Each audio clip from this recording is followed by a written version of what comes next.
ETV YouTube ఛానల్స్లో మీ వ్యాపార ప్రకటనల కోసం ఈ నంబర్కి కాల్ చేయండి.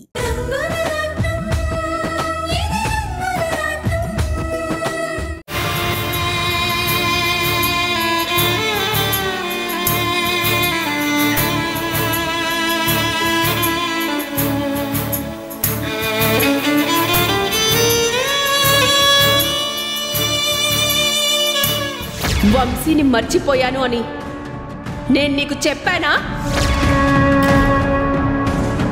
వంశీ పెళ్లి చేస్తాను అన్నాను, వర్షతో అని నేను చెప్పలేదు. నేను మారిపోలేదు, మారిపోయినట్టు నటిస్తున్నాను. అయినా ఆ ముసలి వాళ్ళ పర్మిషన్ నాకెందుకు? నా ప్రేమ విషయంలో మా తాతయ్యే కాదు, ఆ దేవుడు అడ్డు చెప్పినా వంశీని వదులుకునే ప్రసక్తే లేదు.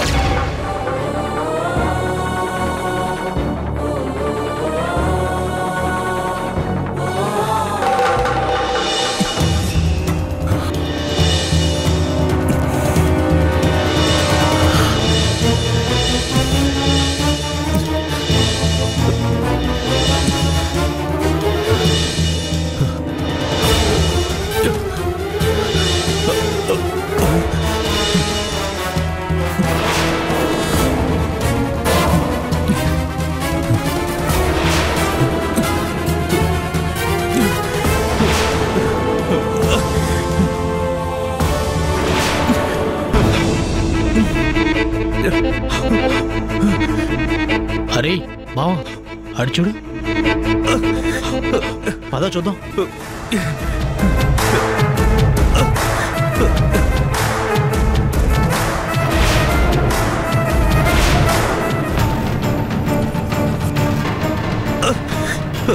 అయ్యో, హార్ట్ స్ట్రోక్ వచ్చినట్టుంది. ఎవరైనా అంబులెన్స్కి ఫోన్ చేయండి.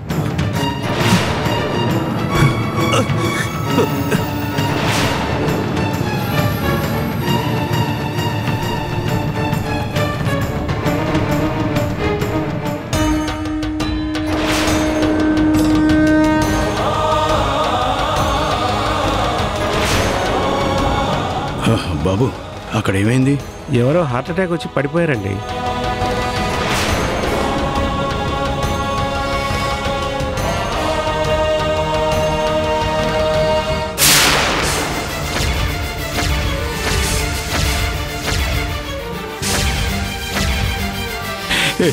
రే శంకర్, శంకర్, శంకర్, శంకర్, రే Shankar, Shankar,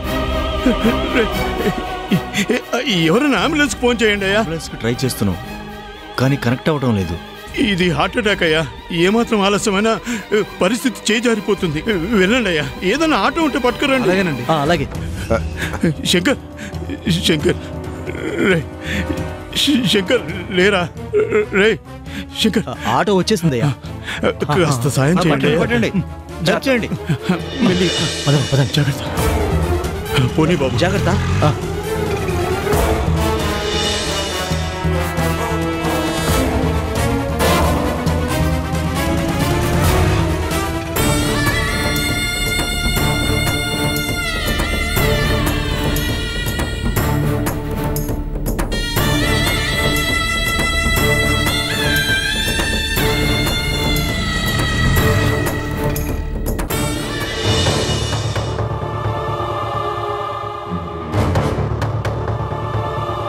doctor, doctor, doctor, doctor గారు. ఏంటయ్యా, ఏంటి ప్రాబ్లం? హార్ట్ అటాక్ వచ్చింది డాక్టర్, చూడండి. ఏంటి ఏంటి డాక్టర్ గారు అలా చూస్తున్నారు? ముందు ఇతను ట్రీట్మెంట్ స్టార్ట్ చేయండి. ఏంటి చేసేది? ఇది కార్పొరేట్ హాస్పిటల్. ఏదైనా హాస్పిటల్ కదండి, ముందు ఇతని ప్రాణాలు కాపాడండి. ఇక్కడ కాపాడాలంటే డబ్బు ఖర్చు అవుతుంది. హార్ట్ అటాక్ అంటున్నావు, స్టంటే పడుతుందో బైపాసే పడుతుందో ఖర్చు లక్షల్లో అవుతుంది. అయితే నీ అవతారం చూస్తుంటే డాక్టర్కి ఫీజు ఇచ్చే పరిస్థితి కనపడడం లేదు. మీలాంటి వాళ్ళకి ధర్మాస్పత్రులుంటాయి, అక్కడికి తీసుకెళ్ళు. ఏం మాట్లాడుతున్నావో నీకు తెలుస్తుందా? ఎవరికి ట్రీట్మెంట్ చేయనంటున్నావో నీకు అర్థమవుతుందా? నువ్వేలా ఉన్నావు? నువ్వు తీసుకొచ్చిన వాడి పరిస్థితి ఏంటో నాకు అర్థమవుతుంది. ఆలస్యమైతే ఇతని పరిస్థితి చేజారిపోతుంది. తీసుకెళ్ళండి. నోర్మై, నువ్వెవరి గురించి మాట్లాడుతున్నావో తెలుసా? అతను తలుచుకుంటే ఈ హాస్పిటల్ కొనగలడు. 6 నెలలు తిరిగేసరికి ఇలాంటి హాస్పిటల్ 100 కట్టగలడు. అది నా స్నేహితుడి స్థాయి. ఆయన ప్రాణాల మీదకొచ్చింది. ఆయన ప్రాణాలు కాపాడమంటే మీరు డబ్బుల గురించి మాట్లాడతారేంటండి? వైద్యం అంటే వ్యాపారం కాదండి, ఒక మనిషి ప్రాణాలు కాపాడే గొప్ప వృత్తి. వచ్చిన వాళ్ళు ఎవరైనా కావచ్చు, కానీ ప్రాణాపాయ స్థితులు ఇక్కడికి వచ్చినప్పుడు వాళ్ళ ప్రాణాలు కాపాడే బాధ్యత మీ వృత్తి. ఇతనెవరో తెలుసా మీకు? ఈ సిటీలోనే number 1 business man Shankar Prasad.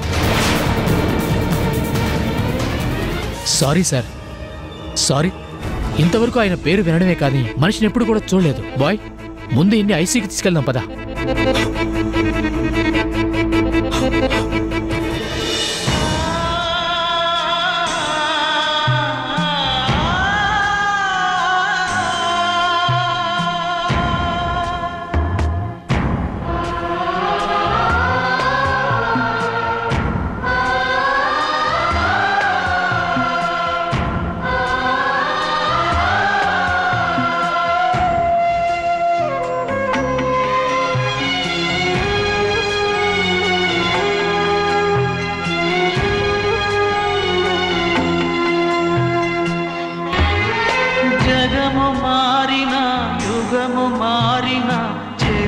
చెరిగిపోదు మీ బతుకే స్నేహం కోసం, మీ త్యాగం స్నేహం కోసం, మీ తనువులు స్నేహం కోసం, మీ పయనం స్నేహం కోసం. ఇది తెలిసిందా గాలిపటం తన గుండె పగిలి కూలుతుంది. ఈ మాట వింటే టెంటు హాలు కన్నీటి కహే పాడుతుంది.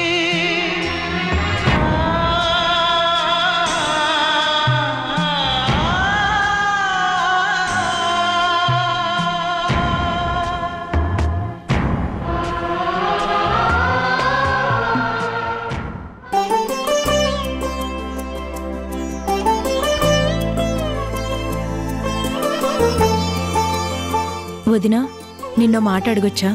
అదేంటొదినా అలా అడుగుతున్నావు? చెప్పు. ఏమీ లేదు, ఈ మధ్య అన్నయ్య నువ్వు చాలా సంతోషంగా ఉంటున్నారు. ఏంటి విషయం? ఇన్నాళ్ళు సమంత విషయంలో మాకు బెంగ ఉండేది. అది చాలా మూర్ఖంగా ప్రవర్తించేది. తను ఏం కోరుకుంటే అది కావాలి అని కోరుకునేది. ఆడపిల్లలకి అలాంటి మనస్తత్వం మంచిది కాదు. చిన్నపిల్ల కదా వదినా, తనే మారుతుంది. పెళ్ళీడికొచ్చిన పిల్ల ఇంకా చిన్నపిల్లేంటొదినా? అయినా మొక్కై వంగంది మానైనాక వంగుతుందా? ఈ విషయంలో ఆయన సమంత గురించి ఎక్కువ భయపడేవారు. ఈ ప్రపంచంలో అందరికన్నా ఎక్కువగా దాన్ని ఆయన ప్రేమించారు. అది ఎలా బతుకుతుందో అని భయపడేవారు. ఆ బెంగ ఆయన్ని లోలోపల తినేసేది. దాని పరిస్థితి ఎలా ఉంటుందో నేను భయపడేదాన్ని. ఇప్పుడు మన సమంత పూర్తిగా మారిపోయింది కదా వదినా? అవునొదినా, నిజంగా ఇదంతా ఆ దేవుడి దయ. అదలా మారిపోవడం మాకు చాలా ఆశ్చర్యంగా ఉంది. సమంతలో వచ్చిన మార్పును చూసి మీ అన్నయ్య చిన్నపిల్లాళ్లా మురిసిపోతున్నారు. తన మనవరాల్ని ఎలా చూడాలి అనుకున్నారో ఇప్పుడది అలా మారిపోయింది. ఈ ఆనందాన్ని ఆయన తట్టుకోలేకపోతున్నారు. ఇన్నాళ్ళు ఆ బాధతో ఆయన ఆరోగ్యం మీదకు తెచ్చుకుంటారేమోనని భయం వేసేది. ఊరుకో వదినా, అన్నయ్య సమంత విషయంలో చాలా హ్యాపీగా ఉంటారు. అంతేగాని తన ఆరోగ్యం మీదకి ఎందుకు తెచ్చుకుంటారు?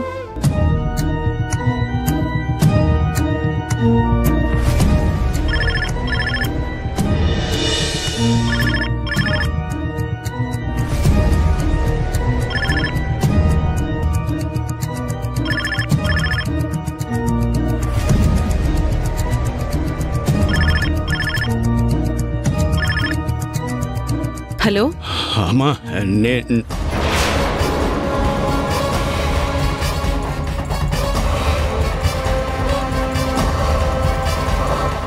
నా గొంతు గుర్తుపడుతుంది కదా, ఇప్పుడు ఎలా? హలో, ఎవరండి? ఫోన్ చేసి మాట్లాడరేంటి? ఎవరు మాట్లాడుతున్నారు? నేను సిండికేట్ హాస్పిటల్ నుంచి మాట్లాడుతున్నానమ్మా. శంకర్ ప్రసాద్ హాస్పిటల్లో ఉన్నాడు. ఆయన హాస్పిటల్లో ఉండడం ఏంటి? ఏమైందండి? అమ్మా, మీరు ఏం కంగారు పడాల్సిన అవసరం లేదమ్మా. ట్రీట్మెంట్ జరుగుతూ ఉంది. ఆయనకి ఏం జరిగింది? అదేమినమ్మా, ఉదయం పార్క్లో వాకింగ్ చేస్తున్నప్పుడు ఆయనకి హార్ట్ స్ట్రోక్ వచ్చిందమ్మా.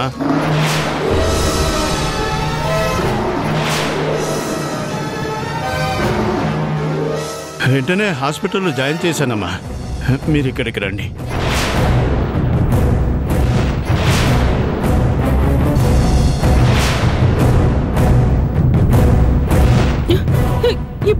ఇప్పుడే బయలుదేరుతున్నాను.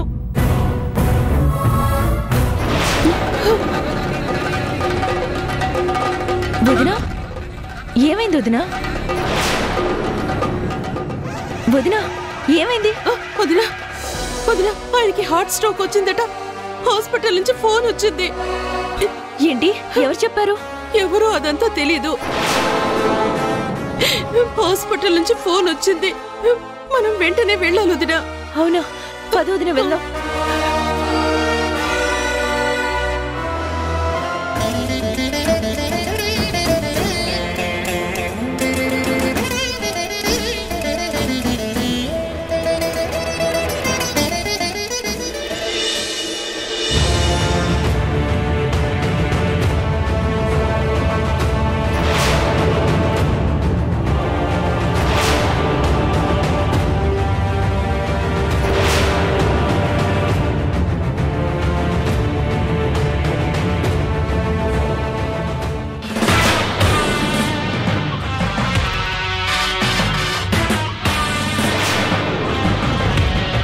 ఎక్స్క్యూజ్ మీ, చెప్పండి. శంకర్ ప్రసాద్ గారికి హార్ట్ అటాక్ వచ్చింది. ఎక్కడున్నారు? 1 minute మేడం.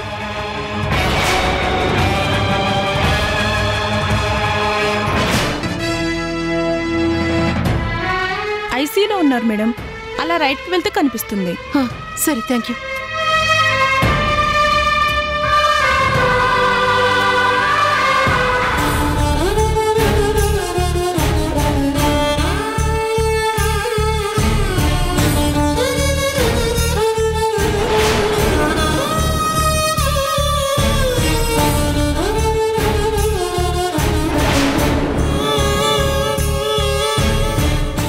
వదినా,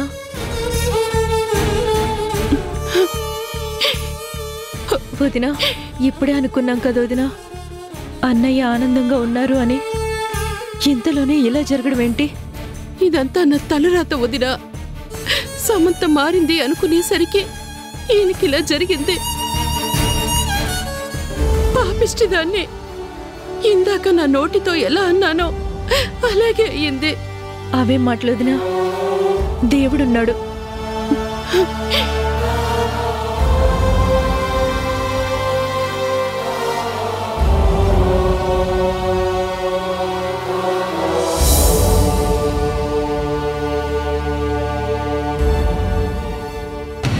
స్వామి, ఎన్నో గండాలని గట్టెక్కించావు, ఎన్నో అడ్డంకుల్ని తొలగించావు.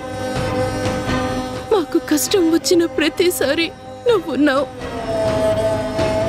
అదే నమ్మకంతో నిన్ను కోరుకుంటున్నాను. ఆయనకి ఏమీ కాకూడదు. ఆయన 10 కాలాల పాటు చల్లగా ఉండాలి స్వామి. నా పసుపు కుక్కలు పచ్చగా ఉండాలి. నేను బతుకుతున్నదే ఆయన కోసం. ముందు మనస్పర్ధలతో మా ఇద్దరి మధ్య ఎడబాటు సృష్టించా. ఎప్పటికైనా కలవకపోతావా అన్న ఆశతోనే బతికాను. అలాగే కలిపావు. నా కూతురి ప్రాణాలు పోతాయి అనే కొండంత నిజాన్ని చెప్పావు. నా గుండె ఆగిపోకుండా ఎందుకు చేసావా అని ఏడ్చాను. కానీ కళ్ళు పోయిన నా భర్తకి నా కూతురు కళ్ళనే ఇచ్చేలా చేశావు. అలా ఆయన కళ్ళల్లో నా కూతుర్ని చూసుకున్నాను. మళ్ళీ నా కళ్ళతో ఆయనలో ఆనందాన్ని చూశాను. వెంటనే నా కొడుకు కోడల్ని దూరం చేశావు. అప్పుడు కూడా గుండె రాయి చేసుకుని వాళ్ళ పిల్లల్ని పెంచే బాధ్యత తీసుకున్నావు. అంతలోనే మనవరాలిని వర్షని దూరం చేశావు. అయినా సరే సమంత కోసం నేను ఆయన బతుకున్నావు. ఇప్పుడు ఆయనకి ఇంత కష్టాన్ని తీసుకొచ్చావు. ఈ క్షణం ఆయనకి ఏమైనా అయితే నా గుండె తట్టుకోలేదు. కావాలంటే నన్ను తీసుకెళ్ళిపో. నా భర్తని మాత్రం బతికించు స్వామి, బతికించు.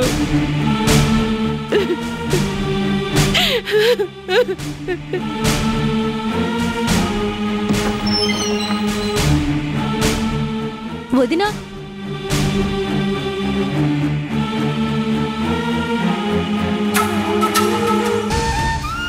డాక్టర్ గారు ఇప్పుడు ఎలా ఉంది ఆయనకి? ఆయన మా అన్నయ్య, ఈవిడ మా వదిన. మరేం పర్వాలేదమ్మా, గండం తప్పింది.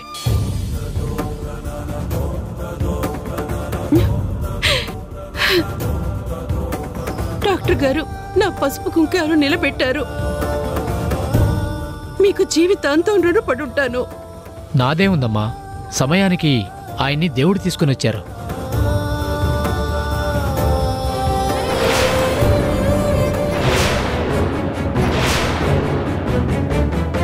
అవునా? ఆయన నీకు తెలుసా వదినా? దేవుడంటూ ఉన్నాడుగా, ఆయనే కాపాడుంటాడు. ఇన్ టైంలో తనని తీసుకురాకపోయి ఉంటే మేం కూడా కాపాడలేకపోయేవాళ్ళం. ప్రాణాలు పోయడం మా చేతిలో ఉన్న సమయానికి తీసుకొచ్చిన దేవుడని ఆయనకి మీరు థ్యాంక్స్ చెప్పాలి.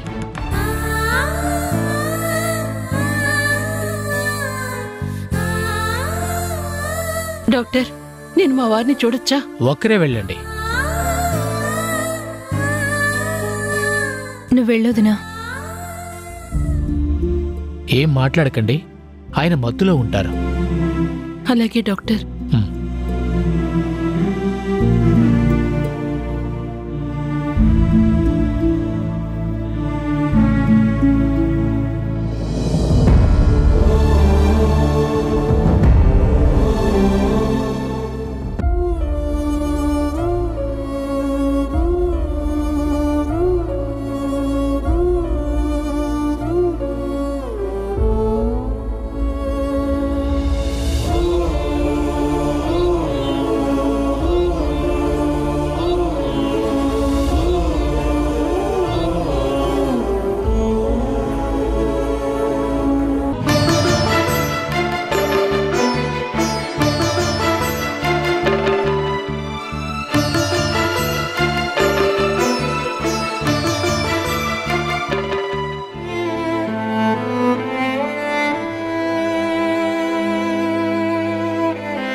జానకి,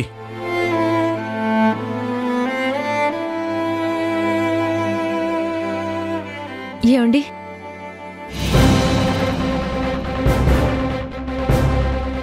ఏమండి? ఎవరి కోసం వెతుకుతున్నావు జానకి? నా కోసమేనా? అవునండి. డాక్టర్ గారు దేవుడు తీసుకొచ్చారు అని చెప్పగానే మీరే అని నాకు అర్థమైంది. అసలు అన్నయ్యని మీరెలా కలిశారు? అదే ఆ భగవంతుడి గొప్పతనం జానకి. అక్కడ పార్క్లో జనం గుమిగూడి ఉండడంతో వెళ్ళి చూశాను. శంకర్ అక్కడ పడిపోయి ఉన్నాడు, స్పృహ కూడా కోల్పోయాడు. అందుకే ఒక్క క్షణం కూడా ఆలస్యం చేయకుండా వెంటనే ఇక్కడికి తీసుకొచ్చేశాను. చూసారా అండి, మీరు అన్నయ్యకి ఎంత దూరం అవుదాం అనుకున్నా ఆ భగవంతుడు మిమ్మల్ని దగ్గర చేస్తున్నాడు. ఆ క్షణం మీరు చూసుండకపోతే పరిస్థితి ఎలా ఉండేదో. వాడు నా ప్రాణం జానకి, వాడికేం కాదు. కానివ్వను. అది నాకు తెలుసండి. ఒకనాడు వాళ్ళు కష్టాల్లో ఉంటే డబ్బులిచ్చి సహాయం చేశారు. తర్వాత రేఖ చేతిలో మోసపోతున్నారని మీరు ఎంతో మదనపడ్డారు. అన్నయ్య కళ్ళు పోతే మీ కళ్ళిస్తానని ముందుకొచ్చారు. పోయిన వాళ్ళ ఆస్తుల్ని మీరే నిలబెట్టారు. ఇప్పుడు ప్రమాదంలో ఉన్న అన్నయ్యని మీరే కాపాడారు. ఇదే మీ ఇద్దరి మధ్య ఉన్న బంధం. ఆ సంగతి తర్వాత మాట్లాడదాం. ముందు డాక్టర్ ఏమన్నారో అది చెప్పు. ప్రాణాలు నిలబెట్టారు అని చెప్పాను కదండి. ప్రాణాపాయం తప్పిందనే డాక్టర్ చెప్పారు. సమయానికి మీరు తీసుకురాబట్టే అన్నయ్యని కాపాడగలిగామని చెప్పారు. అన్నయ్యని కనిపించని దేవుడు కాపాడాడు అని వదిన ఎంతగానో మురిసిపోతుంది. కానీ నా దేవుడు కాపాడాడని నాకు తెలుసు. పోనీలే జానకి, చల్లని మాట చెప్పావు. శంకర్కి ఏం కాలేదు. నాకది చాలా జానకి. ఇంకా ఎందుకండి ఈ దాగుడు మూతలో? అన్నయ్య మీ గురించి ఎంత గొప్పగా మాట్లాడుతున్నారో ఇంట్లో ఉన్న నాకు తెలుసు. ఈ పరిస్థితుల్లో అన్నయ్యని మీరే కాపాడారు అని తెలిస్తే నిజంగా మిమ్మల్ని నెత్తిమీద పెట్టుకుని చూసుకుంటారు. ఇకనైనా తెరచాటు నుండి బయటికి రండి, అందరినీ కలవండి. రాలేను జానకి. వర్ష నాకు కనిపించేంత వరకు నేను శంకర్కి ఎదురుపడలేను. అది కాదండి, జరిగిందేంటో అన్నయ్యకి చెప్పండి. ఆయన తప్పకుండా అర్థం చేసుకుంటారు. ఏమీ అనరు. ఆ విషయం నాకు తెలుసు. నా శంకర్ నన్ను ఏమీ అన్నాడన్న సంగతి నాకు తెలుసు జానకి. మరెందుకు ఆగుతున్నారో? వర్ష కేవలం తన మనవరాలే కాదు, పోయిన తన కూతురు రూపానికి ప్రతిరూపం. వర్ష గొప్పతనం తను చనిపోయాకే శంకర్కి తెలిసింది.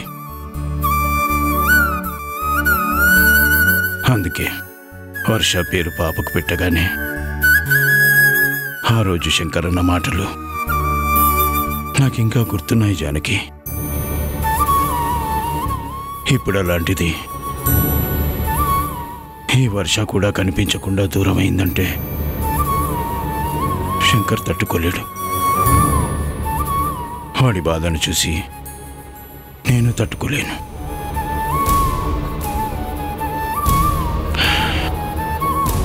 నా వల్ల నా శంకర్ బాధపడే రోజు ఎప్పటికీ రాకూడదు జానకి. అందుకే వర్ష కనబడేంత వరకు నేను రాను. నన్ను ఇబ్బంది పెట్టకు జానకి.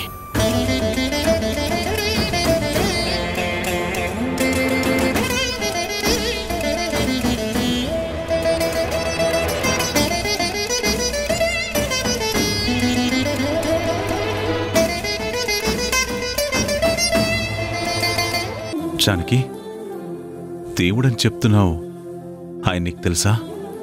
తెలీదన్నయ్య, మొన్న డాక్టర్ గారు చెప్తే విన్నాను. ఎవరైతే నిజంగా దేవుళ్లాగే మిమ్మల్ని కాపాడాడు? అచ్చరే, డాక్టర్ గారు మీరు టెన్షన్ పడుతున్నారని చెప్తున్నారు. మీరు దేని గురించి టెన్షన్ పడుతున్నారు? ఈటీవీ విన్ యాప్ రోజుకి కేవలం రూపాయి మాత్రమే. ఇప్పుడే ఈటీవీ విన్ యాప్ డౌన్లోడ్ చేసి సబ్స్క్రైబ్ చేయండి.